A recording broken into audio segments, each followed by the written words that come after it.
Kemanusiaan yang nantinya akan mempersatukan kita semua, tuan-tuan. Jauh dan Tionghoa bersatu, maka subur tanah ini.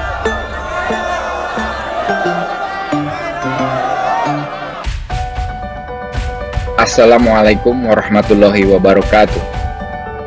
Pagi itu, di surat kabar Jawi Hiswara edisi 11 Januari 1918 yang diterbitkan oleh redaksi Albatross & Co yang dipimpin oleh Marto Darsono, memuat artikel Joyo Dikoro yang berjudul Percakapan Antara Marto dan Joyo. Dalam artikelnya, Joyo Dikoro menulis, Gusti Kanjeng Nabi Rasul minum AVH gini, minum opium, dan kadang suka mengisap opium. Karena artikel ini begitu menghina umat Islam, maka timbul reaksi keras dan amarah terhadap penulis dan dewan redaksi Jawi Hiswara. Guncangan di Surakarta turut dirasa saudara seiman di Surabaya. Mengetahui nabinya dinista, api tauhid dalam dada umat Islam Surabaya berkobar-kobar. Maka pada akhir Januari, Cokroaminoto dan Hasan bin Smith, seorang pemimpin Al-Irsyad Surabaya dan juga komisaris sentral Sarekat Islam, mengadakan pertemuan secara maraton Sarekat Islam secara besar-besaran di Surabaya untuk membahas penistaan agama ala Jawi Hiswara tersebut. Abikusno Cokrosyoso, adik Cokroaminoto, menggunakan koran milik SI Surabaya Utusan Hindia untuk mengkampanyekan hukuman kepada Marto Darsono selalu Hofridaster atau pemimpin redaksi koran Jawi Hiswara. Dalam tulisan yang terbit pada 30 Januari 1918, 19 hari dari pemuatan artikel kontroversial itu, Abikusno menuntut Susuhunan Pakubuwono IX selaku Raja Surakarta dan pemerintah kolonial Hindia Belanda di Batavia menindak Marto Darsono karena dianggap telah menghina Nabi Muhammad dan melecehkan agama Islam. Selain itu, Sarekat Islam Surabaya meminta kepada seluruh surat kabar yang terbit di Hindia Belanda untuk memuat seruan Abikusno tersebut, sekaligus mengecam tindakan Marto Darsono dan surat kabar Jawi Hiswara. Namun sasaran tembak tuntutan itu, Gubernur Jenderal Hindia Belanda Graaf van Limburg Citigroup belum bereaksi. Gubernur justru mengeluhkan jumlah anggota Dewan Rakyat yang dinilainya terlalu sedikit.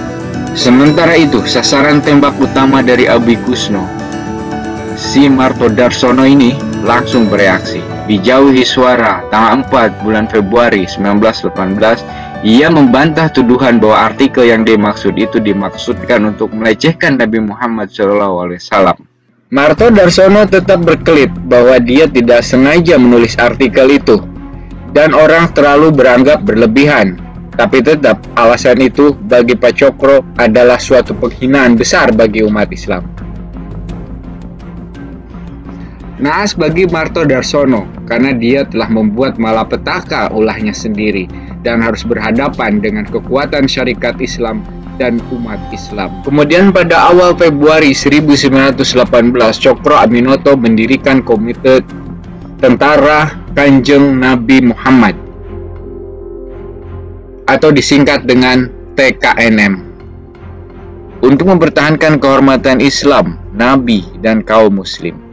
Diketuai oleh Cokroaminoto sendiri, Sosro Cardono sebagai sekretaris, dan Syekh Rubaya bin Abarak bin Tholib, seorang pemimpin Al-Irsyad Surabaya, menjadi bendahara. Pengaruh seruan TKNM untuk membela Islam tampak sangat memukau.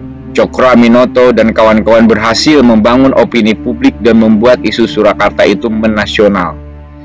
Ketika Fargathering di Surabaya pada 6 Februari, TKNM berhasil mengumpulkan 3.000 gulden saat itu.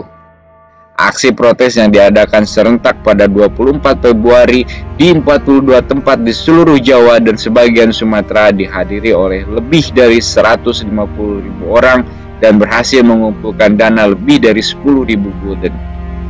Subkomite TKNM didirikan hampir di seluruh Jawa kecuali Semarang dan Yogyakarta. Sejumlah syarikat Islam lokal yang terbengkalai berhasil dibangkitkan kembali di bawah pimpinan subkomite. Sepanjang Februari 1918, Pro dan kontra tentang dugaan penistaan agama di Jawa Hiuswara terus memanas. Para pejabat pemerintah kolonial pun akhirnya mulai memandang serius persoalan ini. Komisaris Negara untuk Urusan Bumi Putra dan Bangsa Arab, B.J.O. Schreich, melaporkan kepada Gubernur Jenderal Hindia Belanda.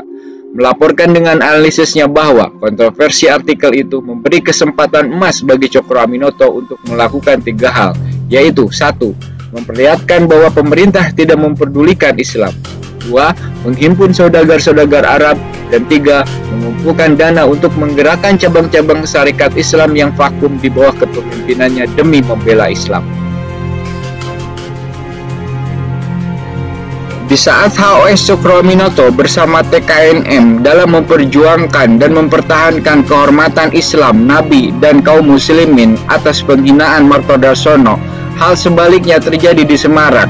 Malah sejumlah elit SI di Semarang seperti Semaun dan Muhammad Yusuf justru tidak terlalu memperdulikan isu itu. Mereka menganggap lebih penting menggelorakan buruh dan melakukan aksi mogok kerja. Menyikapi hal ini, tindakan yang diambil oleh pemerintah kolonial bukannya membawa Martodarsono ke pengadilan, malah memberi jalan keluar.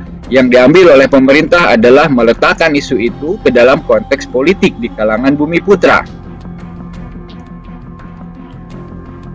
Upaya pemerintah kolonial Belanda untuk meredam aksi di seluruh wilayah Hindia Belanda, maka langsung menunjuk HOS Cokro Aminoto untuk menjadikannya sebagai anggota Dewan Rakyat atau Poskat, dan langsung dituangkan dalam surat keputusan nomor 2 tanggal 23 Februari 1918 yang ditandatangani langsung oleh Jenderal Hindia Belanda.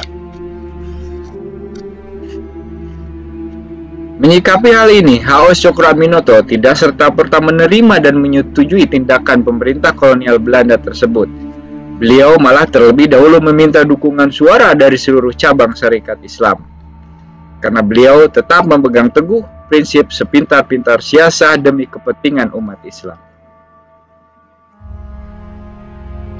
Akhirnya, pada tanggal 20 Maret 1918, utusan Hindia mengumumkan hasil pemufakatan internal syarikat Islam mengenai pengangkatan Cokro Aminoto di Dewan Rakyat. Dari 58 cabang syarikat Islam yang diakui sentral syarikat Islam, 28 cabang diantaranya menyetujui majunya Pak Cokro sebagai wakil syarikat Islam. Sedangkan 26 cabang lainnya menyatakan tidak setuju, dan 1 belangko kosong serta 3 suara tidak sah. Hasil itu membuat Pak Cokro langsung masuk menjadi anggota Dewan Rakyat. Siasat HOS Cokro Aminoto untuk berjuang melalui politik di Dewan Rakyat ternyata tidaklah mulus. Haji Misbah, Semaun, dan lainnya tidak menyetujui langkah HOS Cokro Aminoto. Hal ini merupakan titik-titik atau benih-benih awal yang mulai terlihat atas haluan politik yang mulai berseberangan.